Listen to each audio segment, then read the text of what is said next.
Bismillahirrahmanirrahim. Assalamualaikum warahmatullahi wabarakatuh. InsyaAllah hari ini kita akan melalui satu surah daripada juzuk 30. Dan sebelum saya melalui surah ini bersama-sama semua pendengar, kita akan tengok satu analogi yang sangat berkait rapat dengan surah ini. Surah apa? Okey, mari kita tengok analogi dulu. Ini adalah lambang Apple. Jadi adakah saya nak cerita tentang surah Apple? Tak ada surah Apple dalam juzuk 30. Tapi saya nak cerita tentang surah At-Tin. Jadi surah At-Tin ni menceritakan secara besarnya, surah ini nak menceritakan tentang nilai yang ada pada manusia. Jadi kalau kita tengok, kenapa saya letak ikon Apple kat situ? Kalau kita tengok gadget sekarang kan, yang paling orang akui kehebatannya adalah iPhone. Sebab apa? Sebab apa? Setiap series of iPhone tu akan ada kelebihan-kelebihan dia. Dan siapa yang ada iPhone biasanya orang akan pandang dia tinggi kan. Begitulah sebenarnya nilai yang ada pada manusia. Jadi untuk kita mengetahui apa yang menyebabkan manusia ni sangat hebat, kita akan lalui surah ini ayat per ayat. Kenapa iPhone ni hebat? Sebab ada apps ataupun ada ciri-ciri yang tertentu yang istimewa padanya. Jadi macam mana manusia ni boleh jadi satu makhluk yang sangat hebat. Jadi kita pergi surah, masuk ke dalam surah ni ayat per ayat. Kita bacakan dulu. A'udzu minasyaitonir rajim. Bismillahirrahmanirrahim. Wat-tini waz-zaitun. Maksudnya buah tin dan buah zaitun. Ayat yang pertama. Persoalannya, kenapa pula tiba-tiba ada nama buah pula dalam surah ni? Kenapa Allah bersumpah dengan buah tin dan buah zaitun? Dan kenapa pula buah tin? Kenapa tak buah rambutan? Buah durian ke? Kenapa? Pasti ada sebab. Dan bila mana Allah menggunakan kata sumpah, iaitu wa, kalau kita tengok kat sini ada wa and another one wa kat sini, mesti ada satu yang besar untuk Allah ceritakan. So kalau adat orang Arab ni, dia suka menamakan satu tempat tu terkenal dengan apa yang ada kat situ. Contoh macam kita kat Malaysia, Terengganu famous dengan apa? Dengan keropok leko. Contoh Kedah famous dengan apa? Tak reti nak sebut, pesembok benda kan. Jadi kita mengistilahkan nama tempat tu dengan benda terkenal. Jadi At-Tin ni, buah tin ni, ini bukan nama orang buah tin dan buah zaitun ni terkenal pada tempat di negara Arab. Negara mana? Kalau tak tahu, nanti kita nantikan. Kemudian Allah sambung surah At-Tin ni bukan dengan sumpah terhadap dua jenis buah ni juga je. Tapi Allah bersumpah lagi dengan dua tempat, iaitu wa turi sinin, yakni bermaksud demi gunung Sinai. Dan yang ayat yang ketiga, Allah bersumpah dengan satu lagi tempat, wa hadzal baladil amin, yang bermaksud dan demi negara Mekah yang aman ini. Jadi kalau kita tengok, kenapa dalam banyak-banyak tempat dan dalam banyak-banyak buah Allah bersumpah dengan 4 jenis sumpah ini? So kalau kita tengok, pasti ada rahsia di sebaliknya. Jadi mari kita rungkai satu persatu. Buah tin sangat terkenal di mana? Di Syria. Buah zaitun sangat terkenal di Palestin. Gunung Tursina terletaknya di Mesir. Dan Makkah terletak di Baladil Amin, terletak di Makkah. Jadi, apa keistimewaan yang ada pada keempat-empat tempat ni? Rahsianya adalah pada setiap tempat yang ada di sini sudah Allah turunkan nabi pada setiap negeri-negeri ini. Dan yang paling istimewa, nabi-nabi yang diturunkan pada 4 tempat ni adalah nabi-nabi yang tergolong dalam ulul azmi. Dan At-Tin, kenapa sebut tin dulu baru zaitun, Tursina dulu baru Makkah? Juga mengikut susunan nabi yang diutuskan oleh Allah Subhanahu Wa Taala. Jadi kalau kita tengok dekat Syria, turunnya Nabi Nuh alaihi salam. Kemudian di Palestin pula turunnya Nabi Isa alaihi salam. Kemudian kita pergi ke Turusina, di mana Nabi ini mendapat wahyu. Di mana?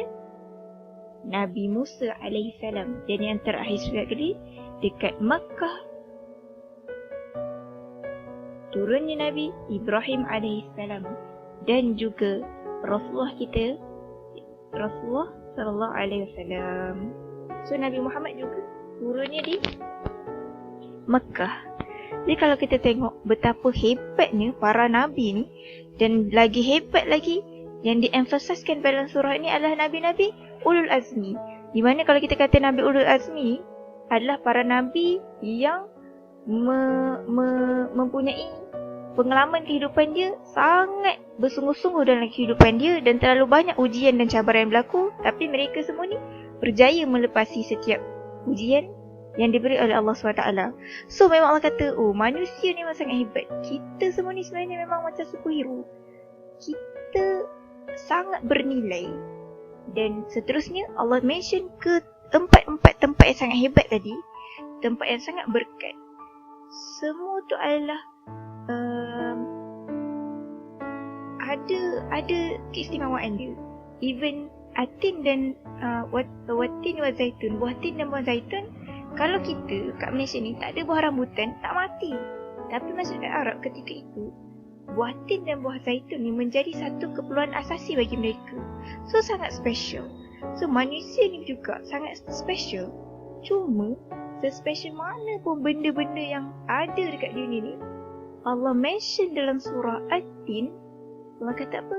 Laqad khalaqnal insana fi ahsani taqwim. Tapi sesungguhnya sangat-sangat Allah bagi penegasan. Khalaqnal insan, aku telah menciptakan manusia ni dalam keadaan yang sebaik-baik ciptaan. Dalam bahasa Arab, bila kita kata ahsani, dia bukan baik saja, tapi yang terbaik, yang paling bagus sekali adalah manusia. So ahsani takwim, yang mana mereka ni baik, dan takwim boleh berdiri sendiri sepatutnya berbanding dengan ciptaan-ciptaan Allah yang lain. So Allah sendiri mention kehebatan manusia. So kalau kita tengok, manusia ni hebat sebab apa? Di sudut spiritual dia, physical and mental dia. Maksudnya secara aklinya memang kita kata semua kelebihan manusia ni bergantung pada akal dia. Tapi yang lebih utama adalah spiritual yang ada pada seorang al-insan, pada seorang manusia sendiri. So Allah macam puji lah, kita ni sebenarnya sebaik-baik ciptaan. Tapi dengan cepatnya ayat yang seterusnya Allah kata summa radadnahu asfala safilin, yang bermaksud kemudian kami kembalikan dia ke dalam tempat yang serendah-rendahnya. Baru macam nak bangga sikit, the best kan. Tapi Allah kata kemudian kami boleh kembalikan dia, yakni dia ni manusia, ke tempat yang terendah-rendahnya. Kalau kita tengok, macam pula kita boleh tempat terendah pula ni. Tadi baru nak jadi superhero kan. Benda ni bergantung kepada macam mana way of life kita. Kita ambil apa dalam membuat pertimbangan kehidupan kita ni. Apa neraca, stand dan juga prinsip kita dalam seluruh kehidupan kita. So Allah dah bagi jawapan macam mana kita ni boleh jadi sangat-sangat hebat, dan macam mana kita ni boleh jadi sangat-sangat rendah. Allah jawab pada ayat yang seterusnya. Allah kata orang jadi hebat ni seperti berlian ni, diamond ni, Allah kata illal ladzina amanu wa amilus salihat falahum ajrun ghairu mamnun, kecuali mereka yang aman, yang beriman, kemudian wa'amilus salihat. Dua perkara ni tidak boleh dipisahkan. Sebab apa? Orang yang beriman tetapi tidak beramal saleh, maksudnya tak berertilah apa iman itu. Sebab apa? Iman tapi tak ada amal saleh. Macam orang cakap tak suka bikin, suka ke tak bererti. Orang tak nak dengar pun cakap apa kan. Tapi orang yang beramal tapi tak ada iman. Yang ni pula macam mana? Yang ni maka tertolaklah segala amalnya kerana tanpa iman. Mana mungkin ada amal yang diterima oleh Allah tanpa iman kepadanya. Jadi Allah kata dua benda ni yang paling akan mengangkat darjat manusia tadi menjadi ahsan taqwa.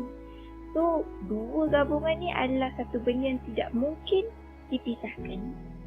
So, macam mana kita nak kata hebatnya dua perkara ni? Allah kata falahum ajrun ghairu mamnun. Padanya ada pahala yang tidak putus-putus. Dua perkara ni. Begitu juga kisah-kisah ulul azmi tadi. Mereka tak sangka pun, mereka tak boleh imagine yang kita masih menyebut-nyebut tentang kisah-kisah mereka yang terdahulu. Betapa banyaknya pahala pada mereka, yakni yang takkan terputus-putus, insya-Allah. Jadi inilah yang dilakukan oleh Rasulullah juga dalam kehidupan dia. Bagaimana dia terus beriman dan beramal soleh. Ajak orang lain juga beriman. Ajak orang lain juga beramal soleh. So perkara inilah yang buatkan kita ni mempunyai pahala yang tidak putus-putus. Jadi siapa yang Allah kata tadi summa radadnahu asfala safilin, yang berada di tempat serendah-rendahnya, iaitu fama yukadzibuka ba'du biddin. Maksudnya, maka apa yang menyebabkan mereka mendustakan tentang hari pembalasan setelah adanya keterangan-keterangan itu? Iaitu kata, jadi orang yang berada di tempat yang serendah-rendahnya adalah orang yang yukadzibu biddin, yang mendustakan agama.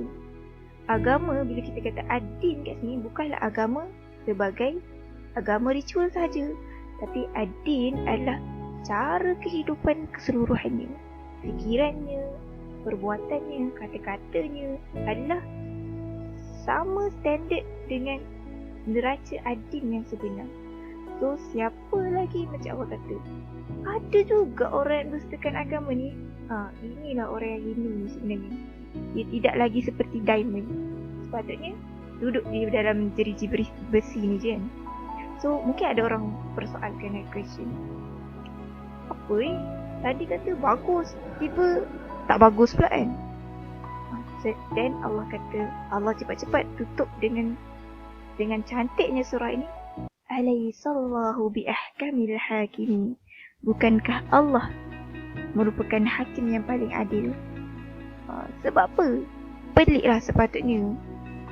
Kenapa manusia ni masih ada yang tak percaya kepada agama ni? Terlalu terang benderang, ramai sangat orang nak petunjuk kan. Tapi agama ni bukan agama magic. Kita nak beriman bila kita nampak UFO kan, ataupun kita beriman bila mana nampak pokok sujud.